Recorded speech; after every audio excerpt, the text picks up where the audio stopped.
What's going on, everybody? Josh Engleman for Awesemo.com, and I am back with my NBA DFS contenders on Yahoo for Friday, March 25th. And be sure to hit that like button, subscribe to the channel, and hit the notification bell so you know when everything goes live. Follow me on Twitter at Josh Engleman. Let me know in the comments section who your favorite plays are, and then sign up at Yahoo, the presenting sponsor of this video. Either go to awesemo.com/Yahoo-promo or click the link in the description of this video. You can get yourself 1 free month of Awesemo Plus Platinum, a little bit of a deposit bonus, and you get to check out all of the tools behind the paywall for a full month. Now, we round out the bottom of my top 10. Miles Bridges, Cade Cunningham, Drew Eubanks, Luka Doncic, and Donovan Mitchell on the outside looking in. Who will be my favorites? My top 5 plays for today? Time to find out. In first at number 5, we have Anthony Edwards. He's small forward, eligible $28, projected for 36.5. The goal is 45, and he's in the optimal lineup 19% of the time. I gave Edwards 34 minutes. Now, it's not the best matchup in the world. It should be competitive against Dallas, but it is a pretty sizable pace down spot. They lose 3.5 possessions below their average. Still lets me like Edwards because he's a 1.08 fantasy point per minute guy, 26% usage, 21 points, 5.5 boards, 3.5 assists, and 2 stocks. You're just looking for the days where Edwards is getting the shot up and it's falling, which I know sounds ridiculous, but this guy is not afraid to shoot. Just doesn't go in all the time. Those are the days that I want to be around for Anthony Edwards, because one of those days, when it goes in, Anthony Edwards hangs 55 fantasy points and you need him to win a GPP. At number 4, if he plays, that would be Jimmy Butler. Small forward, eligible $35, projected for 41. The goal is 50, and he is in the optimal lineup 21% of the time.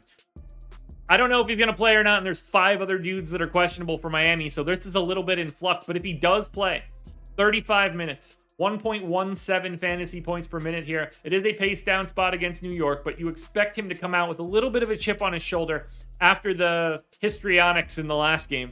21.5 points, 6 boards, 4.5 assists, and 2.3 stocks for Butler here. I think if he's playing, he gets right after that last one. I don't think a GPP goal of 50 is all that prohibitive. He gets there basically a quarter of the time. Jimmy Butler as my number 4 contender. I'm more than okay with it. At number 3, we go to Portland for Brandon Williams. He's point guard eligible, $19, projected for 34. The goal is 39. He's in the optimal lineup 22% of the time. He ended up starting the second half after Justice Winslow left. Winslow is not in for this one, so I'm expecting him to start here. It's like a 1.1 fantasy point per minute guy here because he takes on Houston. Houston's defense is terrible. It's a big pace up spot too. Portland gains 2.3 possessions above their average. Brandon Williams has the biggest usage rate on the team with all of their normal guys out. 27% usage, 21 points, 5 boards, 3.5 assists, and almost 2 stocks. For a guy that's sub $20, I think he's an excellent value because of the matchup. Next up at number 2, we're going to Golden State for Jordan Poole. $26, point guard eligible, projected for 39. The goal is just 44. He's in the optimal lineup 24% of the time. 36 minutes for Poole, 1.05, 1.1, somewhere in that range, fantasy points per minute. He's the biggest usage guy on the team with no Steph. Clay is comparable, but Poole's going to have the ball in his hands a bit more.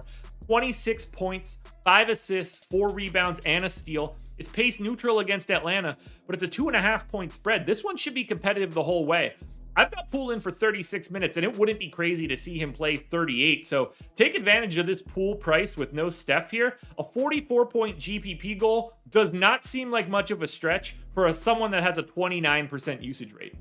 Now, before we get to that number 1 contender, one last reminder to hit the like button, subscribe to the channel, and hit the notification bell so you know when everything goes live. Follow me on Twitter at Josh Engleman. Let me know in the comments who your favorite plays are, and then go sign up at Yahoo using the link in the description so you get 1 free month of Awesemo Plus Platinum. Your number 1 contender for today is Trendon Watford. Yeah, I said it. Power forward eligible, $21, projected for 36. The goal is 40. He's in the optimal lineup 26% of the time. This is what happens when you play the Houston Rockets, and the game should be competitive. 31 minutes for Watford, 1.15 fantasy points per minute in a pace-up spot against one of the worst defenses in the league, if not the worst. 16 points, 9 boards, 3 assists, and 2 stocks. That's a great stat line. He's $21. If he scores north of 40, you're having an excellent day with Watford. That doesn't seem all that crazy in a matchup against the Rockets. So I don't really expect much to change here. Even if a lot of value opens up, I think Watford is still in my top 5. But for right now, he is my number 1 contender on Yahoo. Alrighty, folks, that will do it. Those are my NBA DFS contenders on Yahoo for Friday, March 25th. FanDuel and DraftKings versions of this video are around here somewhere, so check them out. Good luck tonight, everybody. Win the money. Back again on Sunday morning for another edition of the Contenders.